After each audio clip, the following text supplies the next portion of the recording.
आज देशभरामध्ये आंदोलन पुकारले। आदरणीय देशाचे नेते आदरणीय आप्पासाहेब जगन्नाथजी शिंदे यांच्या नेतृत्वाखाली देशभरात बंद पुकारला आहे। देशभरामध्ये जवळजवळ 12.5 लाख केमिस्ट आणि महाराष्ट्रामध्ये 1.5 लाख केमिस्ट रस्त्यावर आहेत आणि जळगाव जिल्ह्यामध्ये 4,500 केमिस्ट हे आज बंद हे करून आज सरकारचा निषेध नोंदवत आहेत। याचं मुख्य कारण 2 आहेत, ऑनलाईनचा विरोध आणि एक कॉर्पोरेट कंपन्यांच्या विरोधात। ऑनलाईनच्या विरोधामध्ये याच्यासाठी आहे की ऑनलाईनच्या माध्यमातून नशिली औषधे जसं ऑपरेशन किट म्हणतो MTP किट आणि कोडिन जे आहे जे नशेची औषधी वापरली जातात ते सर्रास नियमाचं उल्लंघन करून पुरवठा केला जातो। आणि दुसरं कॉर्पोरेट कंपन्या 30 ते 40% नफा देऊन आमच्या छोट्या रिटेल बांधवांना जो खेड्यापाड्यापर्यंत सेवा देतो, अहोरात्र सेवा देतो, त्यांना संपवण्याचं काम हे कॉर्पोरेट कंपन्या करत आहे आणि त्याला सरकार पाठीशी घालत आहे।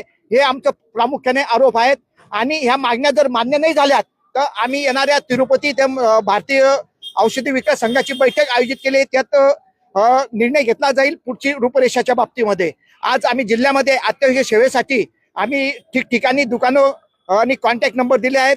आमचा जो लढा आहे तो शासनाशी नाही आहे, आमच्या नागरिकांची पेशंटची नाही आहे. आमचा लढा आहे प्रशासनाने सरकारशी. त्यामुळे जी काही आज रुग्णांची गैरसोय झाली असेल त्याची सुद्धा आम्ही दिलगिरी व्यक्त करतो आणि अत्यावश्यक सेवेसाठी सर्वकडे IMA चा सुद्धा आम्हाला पाठिंबा आहे. IMA ने सुद्धा आज इमर्जन्सी औषधी उपलब्ध करून दिला आहे. त्याच्यामुळे जिल्ह्यामध्ये असं कुठल्याही रुग्णांना औषधे मिळणार नाही याची दखल जिल्हा संघटनेने घेतलेली आहे. जिल्ह्याचे 3 तालुक्याचे 2 5 जण याचे कोणी आंदोलन करू नका. 2-4-5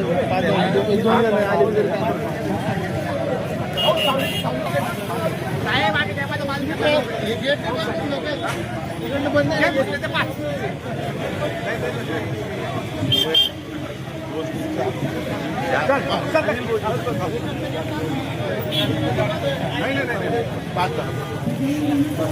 नाही